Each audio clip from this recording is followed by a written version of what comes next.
Hello students, तो आज हम लोग एक बहुत ही इम्पॉर्टेंट टॉपिक क्वथनांक उन्नयन पर डिस्कस करेंगे,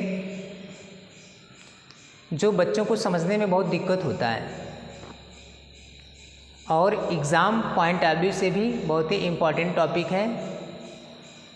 तो आइए हम लोग देखते हैं कि क्वथनांक उन्नयन क्या है। तो क्वथनांक उन्नयन जानने के लिए सबसे पहले हमको क्वथनांक जानना जरूरी है कि क्वथनांक क्या होता है। तो आप लोग कमेंट बॉक्स में कमेंट कीजिएगा कि क्वथनांक क्या होता है, क्वथनांक की परिभाषा क्या है। फिलहाल मैं बता रहा हूँ। जनरली हम लोग जानते हैं, यही बता देते हैं कि वह ताप जिस पर कोई पदार्थ उबलने लगे, उस ताप को उस पदार्थ का क्वथनांक कहते हैं, जो कि पूर्ण रूप से सही नहीं माना जाता है। ठीक है ना। क्वथनांक का सही परिभाषा होता है वह ताप, पहले सुन लीजिए, इसके बाद हम लिखते हैं, वह ताप जिस पर किसी पदार्थ का वाष्प दाब वायुमंडलीय दाब के बराबर हो जाता है, तो उस ताप को हम लोग कहते हैं उस पदार्थ का क्वथनांक। ठीक है ना। तो मैं लिख दे रहा हूं, देख लीजिए आप।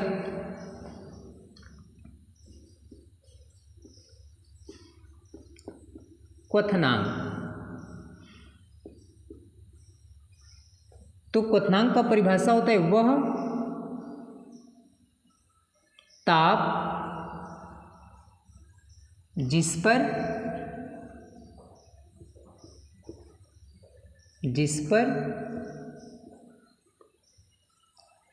किसी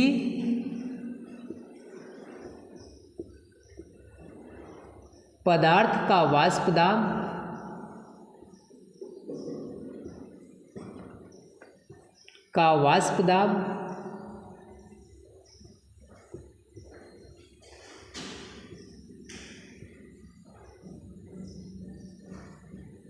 वाष्प दाब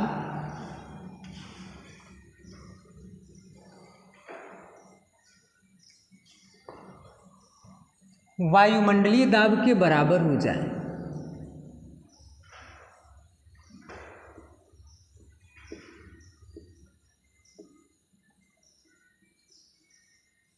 वायुमंडलीय दाब के बराबर हो जाए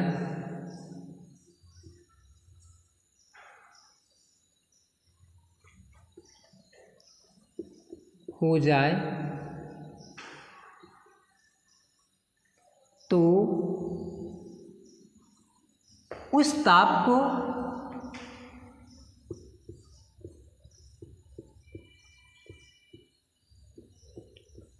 उस पदार्थ का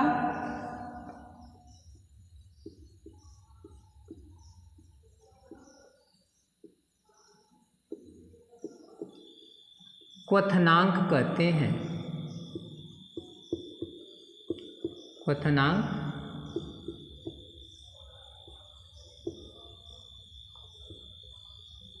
क्वथनांक कहते हैं।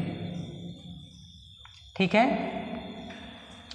क्वथनांक का सही परिभाषा यह है कि वह ताप जिस पर किसी पदार्थ का वाष्प दाब वायुमंडलीय दाब के बराबर हो जाता है, तो उस ताप को उस पदार्थ का क्वथनांक कहते हैं। ठीक है। अब आइए हम लोग समझते हैं क्वथनांक उन्नयन क्या होता है। एक क्वेश्चन आपसे बार बार पूछा जाता होगा कि जब हम लोग समतल से पहाड़ी पर जाते हैं तो वहाँ पे जो क्वथनांक होता है वो घट जाता है। ठीक है ना। तो हम लोग जानते हैं कि जब हम समतल से पहाड़ी पर जाते हैं तो वहाँ पे वायुमंडलीय दाब भी घट जाता है। वायुमंडलीय दाब घटेगा तो कम ताप पे ही पदार्थ का वाष्प दाब वायुमंडलीय दाब के बराबर हो जाता है, इसलिए वहाँ पे क्वथनांक घट जाता है। ठीक है ना। तो आप ध्यान रखिएगा ये बात। अब आइए हम लोग देखते हैं क्वथनांक उन्नयन। हमारे पास एक कोई विलायक है, ठीक है ना, कोई विलायक है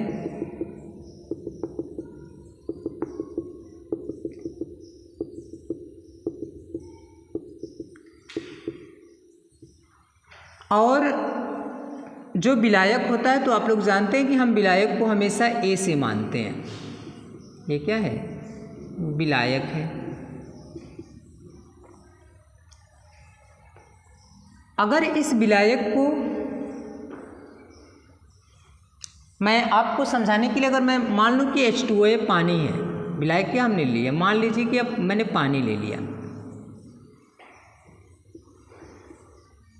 ठीक है, और आप जानते हैं कि पानी का क्वथनांक कितना होता है? 100 डिग्री सेंटीग्रेड पे पानी उबलना शुरू हो जाता है। अब हमने क्या किया कि इस विलायक में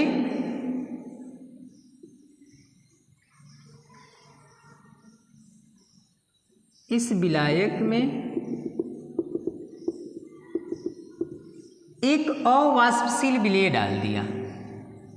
विलेय को हम बी से मानते हैं और ये कैसा है? अवाष्पशील है।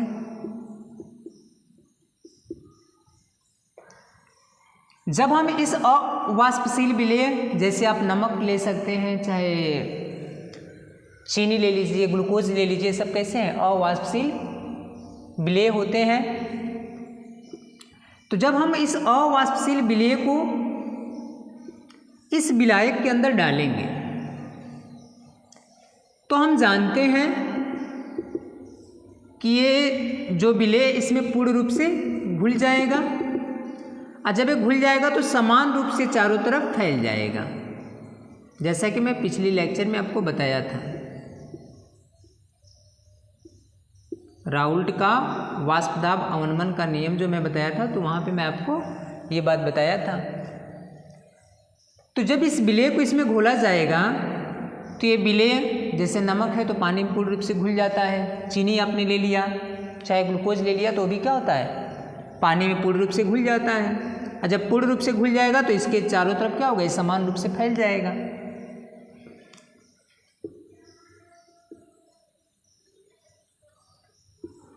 अब आप देखिए, यहाँ पे अगर देखा जाए, विलायक जब तक इसमें विलेय नहीं घोला गया तो यहाँ पे बहुत अच्छा खासा वाष्प बनेगा, ठीक है ना। जब हम इसमें अवाष्पशील विलेय डाल देंगे तो अब इसकी सतह पे विलेय के कण फैल जाएंगे, जो कैसे हैं? अवाष्पशील हैं। और जो वाष्पीकरण की क्रिया होती है वो सरफेस फिनोमेना होता है। सतह से ही जल क्या होते हैं? वाष्पीकृत होते हैं। और अगर सतह पे अवाष्पशील कण आ जाएंगे तो ये कण खुद वाष्पीकृत नहीं होंगे, और ये खुद वाष्पीकृत नहीं होंगे तो अपने से नीचे वाले को वाष्पीकृत होने भी नहीं देंगे। तो इस तरह से जहाँ पे अवाष्पशील कण नहीं होंगे, केवल वहीं से कुछ ही विलायक के कण वाष्पीकृत हो पाएंगे।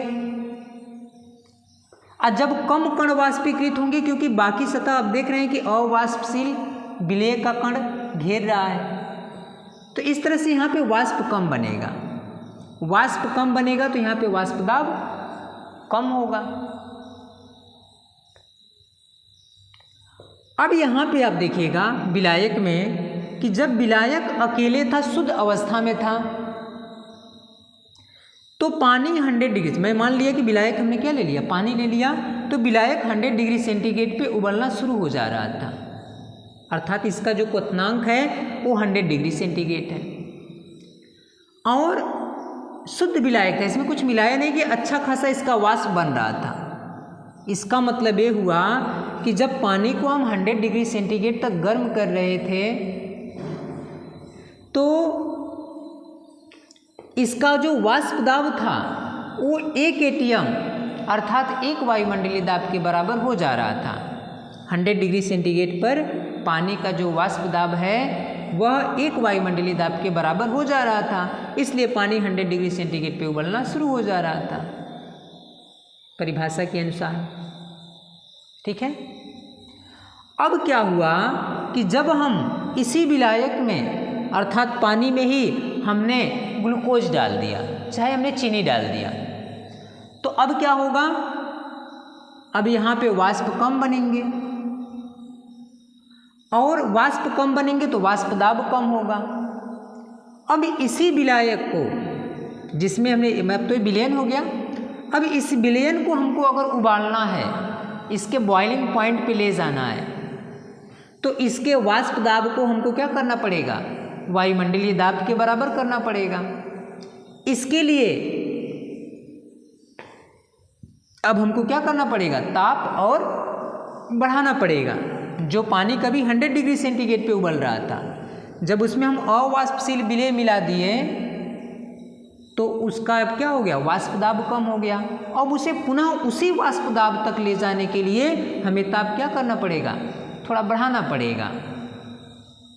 ठीक है ना, मतलब 100 डिग्री सेंटीग्रेड से ज़्यादा हो सकता है कि 0.3 डिग्री सेंटीग्रेड, ठीक है ना, या फिर 0.5 डिग्री सेंटीग्रेड, ताप क्या करना पड़ेगा, हमको बढ़ाना पड़ेगा, तब ये क्या होगा, उबलेगा।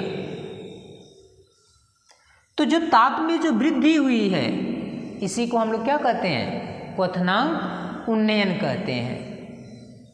ठीक है।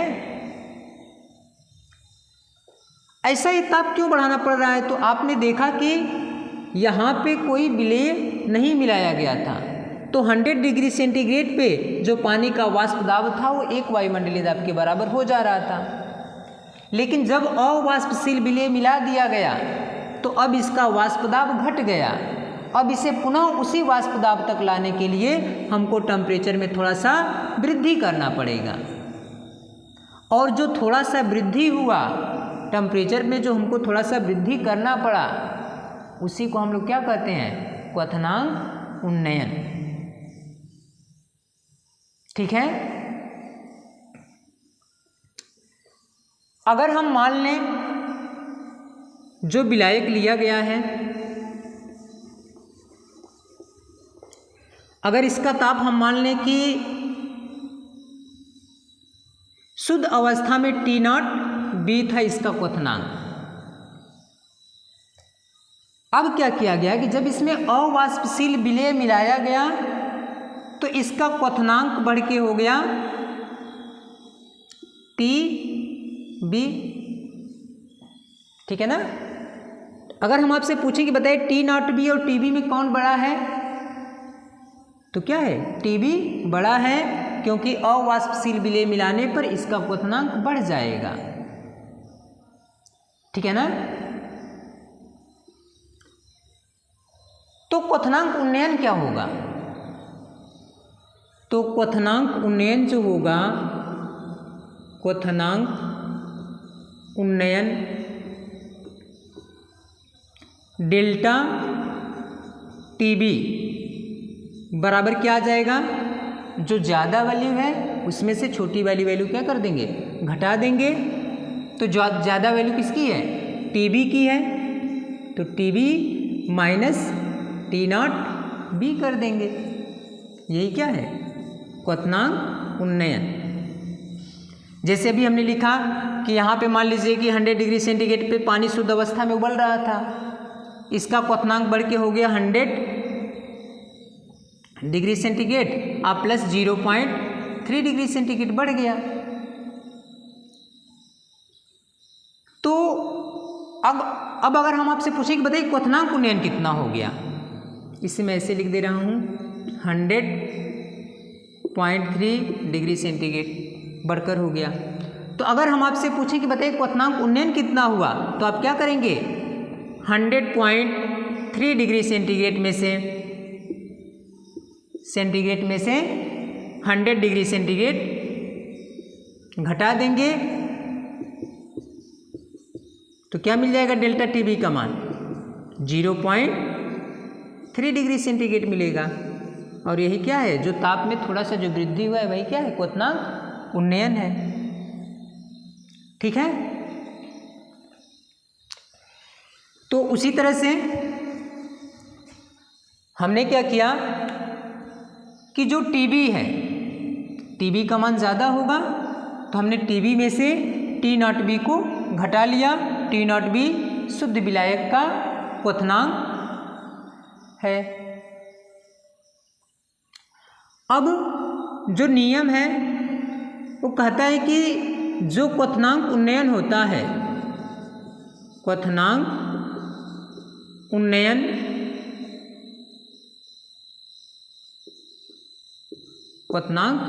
उन्नयन मोललता के क्वथनांक उन्नयन विलयन की मोललता के समानुपाती होता है, समानुपाती होता है। अर्थात डेल्टा टीबी बराबर डेल्टा टीबी समानुपाती स्मॉल एम। जब हम समानुपाती चिन्ह हटाएंगे तो एक नियतांक आता है डेल्टा टीबी बराबर के बी एम। ठीक है, जहाँ के बी बराबर होगा मोलल उन्नयन स्थिरांक, मोलल उन्नयन स्थिरांक। ठीक है, अब हम लोग पढ़े मोललता। मोललता क्या होता है, तो हम लोग पढ़े हैं मोललता स्मॉल एम बराबर विलेय का मोल। विलेय के मोल को हमने मान लिया क्या है, एन बी है। तो विलेय का मोल एन बी बटा विलायक की मात्रा केजी में। विलायक क्या है, ए है। विलायक की मात्रा को मान लिया हमने डब्ल्यू ए। तो विलायक की मात्रा हमने ले लिया, केजी में लेना है। तो हम अगर मान लें कि जो डब्ल्यू ए दिया है वो ग्राम में दिया है, तो अगर ग्राम में दिया है तो इसे केजी में बदलने के लिए हम क्या करेंगे, 10 की घाते -3 से गुणा कर देते हैं, मतलब 1000 से भाग कर देते हैं। अब इस मोललता का मान ला करके आप रखिए। हाँ, यहाँ पे एक बात ध्यान रखिए कि डब्ल्यू किस में है, ग्राम में हमने बोला है, ग्राम में रख लीजिए। ठीक है ना, इंटू 10⁻⁻3। अब ये मोललता का मान ला करके आप रखिए यहाँ पे, तो क्या हो जाएगा, ये डेल्टा टी बी बराबर के बी गुणे मोललता का मान रखिए तो क्या हो जाएगा यहाँ पे, एन बी बटा डब्ल्यू ए गुणे 10 की घाते -3। डब्ल्यू ए किस में है, ग्राम में। अब अगर 10 की घाते -3 को अगर आप ऊपर ले जाएं तो क्या मिल जाएगा, डेल्टा टी बी बराबर के बी गुणे एन बी गुणे ऊपर ले जाएंगे तो कितना हो जाएगा, 1000 हो जाएगा। अब बटा डब्ल्यू ए। अब आप एन बी को तोड़िए तो यहाँ से हो जाएगा डेल्टा टी बी बराबर, एन बी को आप पहले तोड़ लीजिए। तो एन बी क्या है, विलेय का मोल है। अब मोल बराबर होता है पदार्थ का भार ग्राम में बटा उसका अणु भार या परमाणु भार। तो यहाँ पे विलेय का मोल बराबर विलेय का भार ग्राम में बटा इसका अणु भार क्या मान लें, MB, ठीक है। अब NB का मान ला के रखिए इस समीकरण में, तो डेल्टा TB बराबर हो जाएगा KB गुणे NB का मान रखिए, तो यहाँ हो जाएगा WB बटा MB गुणे 1000 बटा WA, ठीक है। तो इस तरह से हमारा ये फाइनल फार्मूला हो गया, ठीक है ना। डेल्टा TB बराबर KB गुणे WB गुणे 1000 बटा MB गुणे WA।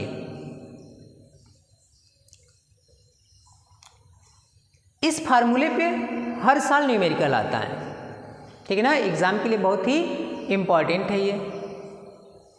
तो आप लोग इस लेक्चर को बहुत ही ध्यान से देखेंगे और आपको जो भी जिस भी टॉपिक पे आपको दिक्कत है, आवश्यकता है लेक्चर की, तो आप हमारे कमेंट बॉक्स में कमेंट कीजिए, उस टॉपिक पे हम लोग वीडियो बनाएंगे। धन्यवाद।